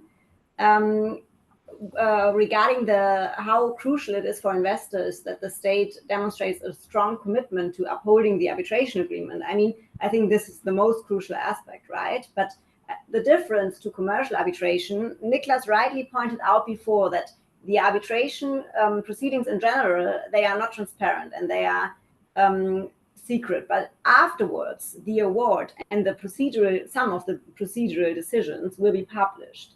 And this is something very helpful. And when it comes to demonstrating the commitment of the state, this is if the award is published and the state does not fulfill its obligations under the award and international law, there can be a lot of political pressure on the level of international law. And I think this is one important aspect to keep in mind. So it also makes sense for the states to comply with the awards in investment arbitration. I see we have a couple of more questions. Yeah, and the questions for any forms of attendance. I see a question about the Salini test. As we know, the Salini test includes contribution, duration, risk, and development of the host state's economy. Can the fourth criterion be attributed to one of the criteria of the Salini test? Although this criterion is indicated in the exit decision, I guess so. I mean, the Salini test is jurisprudence, but in international investment law, you have independent tribunals. So you may, for example, with the FET standard, you may find a certain line of argumentation that is followed, but what the Salini tribunal said is not carved in stone. So but I think, yeah, I agree with you, Niclas. I think it can be. I mean, the Salini test is. You can read a lot of cases about it, and you can read a lot of publications also about it. So it's quite disputed if some criteria is the Salini criteria or it is not in the end. But if you can take it from the exit, or you can also attribute it to Salini itself, nevertheless, you can take it into account no matter where it comes from. So I think it depends on what you want to argue and on what side you stand always. It depends. It's always a good answer. There came another question in, and I think it's very closely related to the human rights issue. How do you see the role of environmental, social, and governance factors evolving in international investment law? Absolutely crucial. Yeah. Do you want to go first? I can take this one as it relates to the topic I previously presented. I think it's a very important role. And the point is, it's the same that tribunals are not used to dealing, or they don't have like a clear structure how to deal with those issues. But it has a very important role, and the factors are evolving quickly. And I think this is also a question over time. This will be subject to a lot of case law and a lot of publications, and we can already read a lot on it. So yes, it's evolving.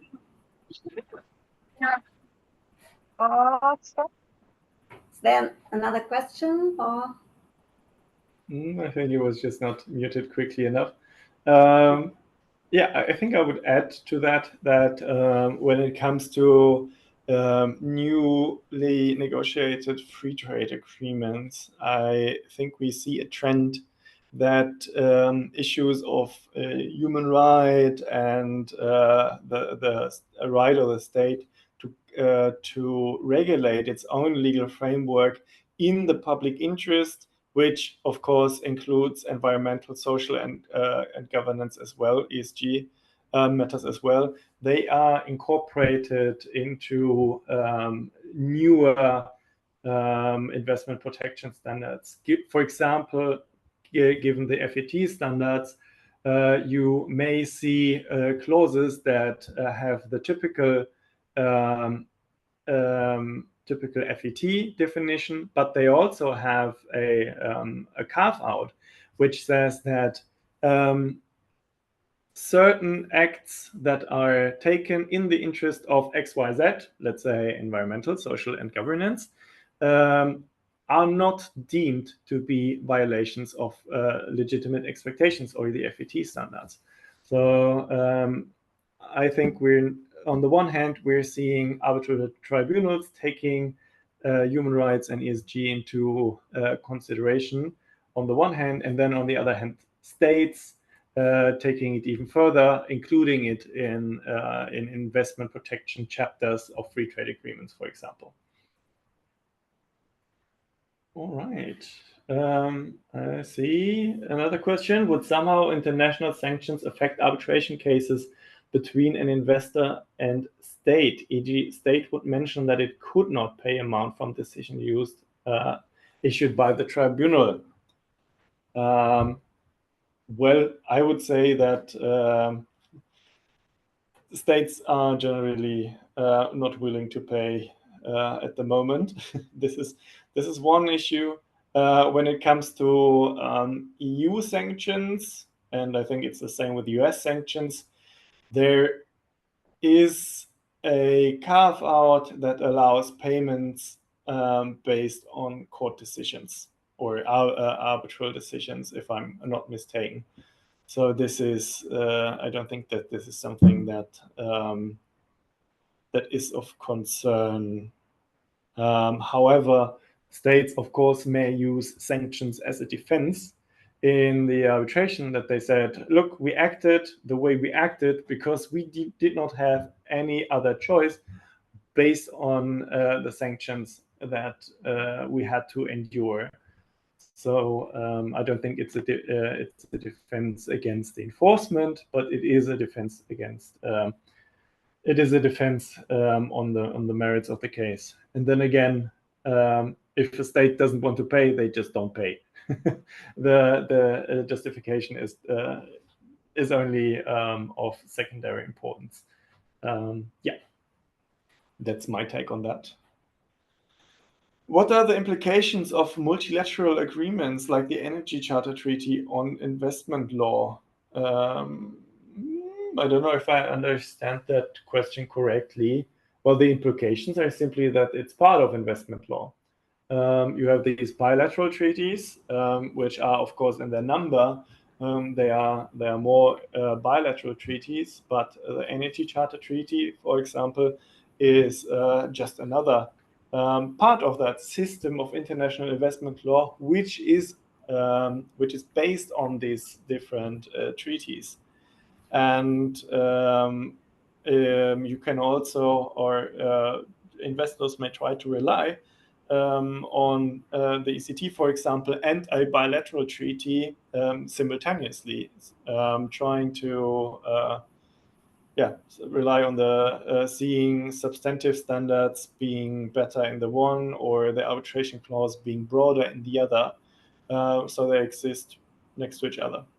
Maybe one thing to keep in mind, or one implication that may be relevant with multilateral agreements, is that you have then case law you can refer to, right? I mean, if you have a bilateral treaty which has a specific wording, you always try to make an argument on this, and you look for a case where you have a similar bilateral treaty, maybe with the similar wording or comparable wording. If you have a case based on the ECT, which was previously published, and you already have a decision on that, you can, if your case is also based on the ECT, you can easily use that and say, look, this is how tribunals decide on this exact wording, so you should decide like this too.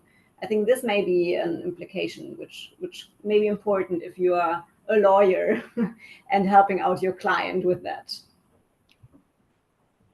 That's a good point. So, you mentioned that when the subsidiary company moves to another state, which has better BIT to start arbitration after the dispute has occurred, it could be viewed as an abuse. What if the parent company itself moves? Would it still be viewed as abuse? Well, I guess it doesn't matter. If the parent company moves, it doesn't mean that that the subsidiary, I mean, it can still stay at the same jurisdiction, but I can see what you're alluding to. That if you say like if the whole company or the whole group of companies is moving, then they are not moving for reasons of the investment of just treaty shopping, but they're just moving because they are moving. I think you can argue this. I mean, abuse is something which is very subjective. But I don't think that I don't think that any group of companies would move just for treaty shopping purposes. So it may take a role. Thank you for the question. Anything else? Yeah. What are the must-read books to learn about international investment arbitration, and what are the top 3 worst mistakes that you would avoid if you could back to the past?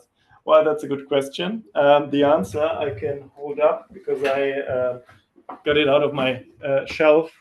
I would think that this one, can you even see it? I can't see my I can see my picture, but this is Principles of International Investment Law by Rudolf Dolzer and Christoph Scheuer. This is the 2nd edition. I think there's a 3rd edition out there.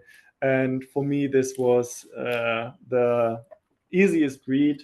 It has many good decisions. It's brief enough.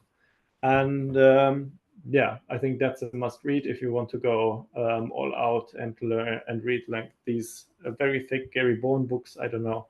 You can do this if you're really into it, but as starters, I would say that you can read that one, and you will be well enough equipped to start your journey. And then again, there's much case law to consider, anyways. And mistakes? I don't know. Do we do any mistakes? I don't. I think so. No, maybe just one of the biggest or the worst mistakes to make is to think that you can learn everything by reading books or looking into some publications. I think the most important thing is to work in practice on every case. The most important thing to know is that every case is different. So even if you know the standards very well, you can't apply them naturally. So I think the thing to keep in mind is to always focus on the case before you, and then to develop your own arguments, and not to feel safe only because some case law, some developed standards might suit you. You always have to apply it to the case in front of you. And this is something I think if you only read publications or do your dissertation, you might lose track of that. So. Yeah, that's a very good point. I have nothing to add, actually. Yep, and I think sorry. I'm sorry for interrupting you. We have Daniel Litosh who is raising his hands. I guess he wants to answer. Yes, that's what I want to say. Yeah. Well, thank you. My question is the following. So, the majority of bilateral investment treaties, they contain provisions on dispute resolution between states as the parties to it, and an investor-state dispute resolution. And mainly the state-state dispute concerns the application, interpretation, and termination of the treaty. But when it actually comes to the investor-state dispute, we cannot avoid the the application and interpretation of the treaty as such. Then may we say that if firstly there goes an investor-state dispute under one BIT, and there is a decision on the like an award rendered on the like certain interpretation of certain provisions, then it automatically becomes binding if then under the same BIT the state dispute will happen. This is a very good question. To be honest, I never thought about this. But nevertheless, it would be my opinion, and Niclas, please correct me if you see it differently, that this will not be binding, because every tribunal will on its own take a look at the case. Even if you have a decision on the interpretation, this decision would concern the interpretation in general, you know? And there is the gap for the tribunal to opt out and to say, look, I refer to this interpretation and I think it's a very good decision, and I agree maybe also with the interpretation, but it doesn't fit to this case because. And there you always have the option that the tribunal can decide to make it not binding. And in general, in investment arbitration, prior decisions by other tribunals are not binding. Maybe if it would have been the very same tribunal, which might not be necessarily not be the case, then it may be a bit differently, but it wouldn't be binding. The tribunal would in any case have to determine again, what are the requirements in our case, how is the situation dealing with this, and then it will definitely refer to this prior decision, but it doesn't have to be, it will not necessarily decide like the other tribunal, in my opinion. But Niclas, please let me know what you think. No, I totally agree. I don't know if I understood the question in that way, that there is the arbitral award in the investor-state arbitration is first, and then there is the and then there is decision on the interpretation. I mean, if the award has been rendered, then it's just rendered anyways. And I agree with Lara that the problem with a system of jurisprudence, which is something as someone coming from a civil law system, is it always feels odd to me anyways, because if a court, or in that case a arbitral tribunal, wants to decide differently, they will find some way to distinguish their case from the other interpretation. And yeah, I think that's it. And then again, I mean, what would be the outcome if even if it was binding, the decision by the state tribunal was binding, and the investor-state tribunal would not abide by this interpretation? Would it even constitute a manifest misapplication of the law in order for it to be for the award to be annulled? I'm not sure. So the answer is the second tribunal is not bound anyways, and even if they are in general bound, it may not lead to the award being unenforceable, even if it is rendered in violation of the previous tribunal's interpretation. Oh, but that was a tricky question.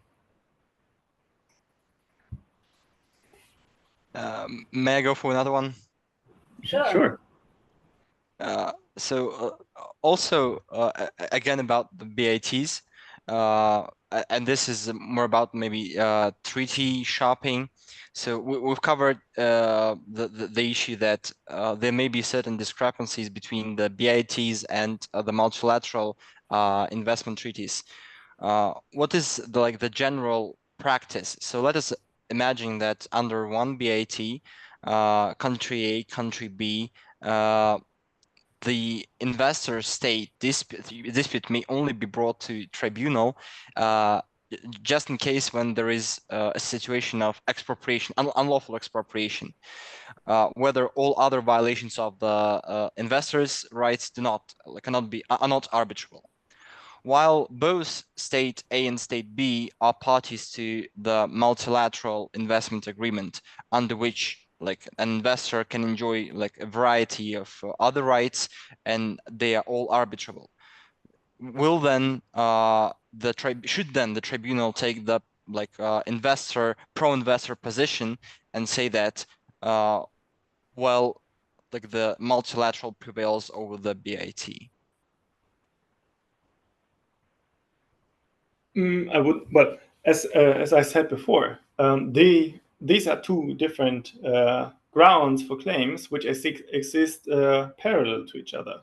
So the investor, if the investor has good lawyers, they would, for safety reasons, invoke both, of course, under both treaties.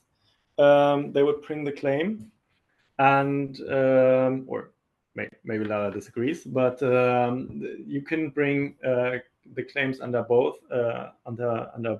of the treaties, and the tribunal then simply has to decide which grounds are applicable and whether the FET standard was breached or not, and if it was a clear expropriation under both treaties, then it can decide so, or it will decide that only under the multilateral investment treaty it's a clear breach, and it doesn't have to determine whether there is a breach of the other treaty as well, because it already established that the state is liable.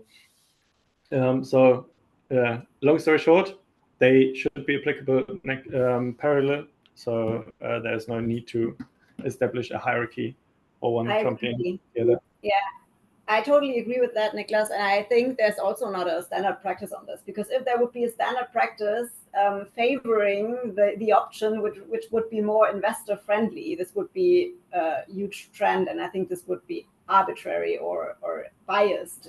Bias may be the better word. So I mean, it always depends on the arguments you make as the investor or as the lawyers of the investor, and then the tribunal has to decide if there is a violation, be it a multilateral, be it a bilateral treaty, or in parallel, and then this will be seen. But there's no tendency that they will say we go for the investor friendly way.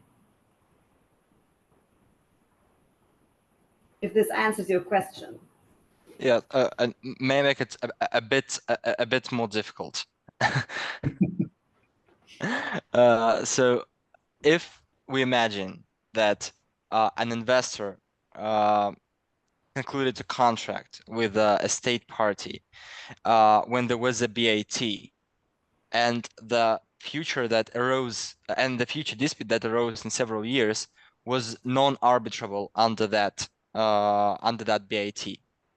But several years after that state joined the, for example, multilateral investment treaty, under which the dispute is arbitrable, may the state claim that that treaty does not have the retroactive force, so it doesn't apply backwards, and when the investor came to invest, he agreed just on those terms, and after that the new treaty shouldn't be applied to it?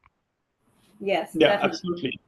Yeah, I think it was in my presentation in the beginning that this would violate the ratione temporis in a way that, according to the VCLT, it only applies, the treaty only applies with effect to the future, but not retroactively. So the investor would not be able to rely on that.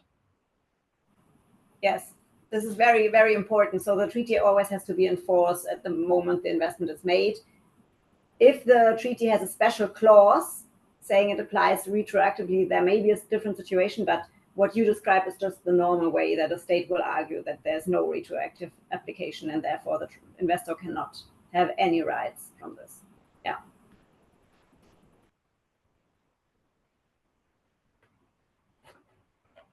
All right, I think we have exhausted them. Well,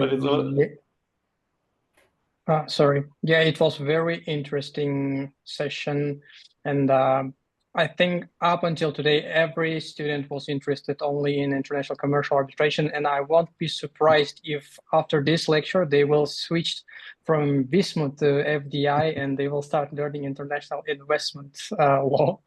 It was very fascinating and interesting topic, and I hope all of the students who participated today can enjoy the knowledge that gained from you during your careers. And once again, thank you. Thank you, Niclas. Thank you, Lara. It was very interesting. We appreciate that you are contributing to our society, and it was very nice to meet you all here today. Thank you. Thank you Thank for you having too. us. Yes, Thank you for thank you listening for and having us. interesting questions. Yes, that was really great. So we hope some of you will join the investment arbitration team. Hopefully. Okay. And the last thing that I wanted to ask, some of the participants asked whether we can have the presentation shared to the group. Is it possible, or?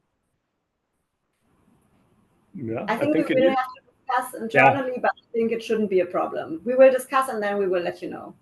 Absolutely. Well, thank you. Other than that, we have no other questions. It was very nice to see you here, and hope for the further cooperation. And thank you. Bye-bye. Thank you too. Thank you. Have a nice evening. Bye. Bye. Thank you.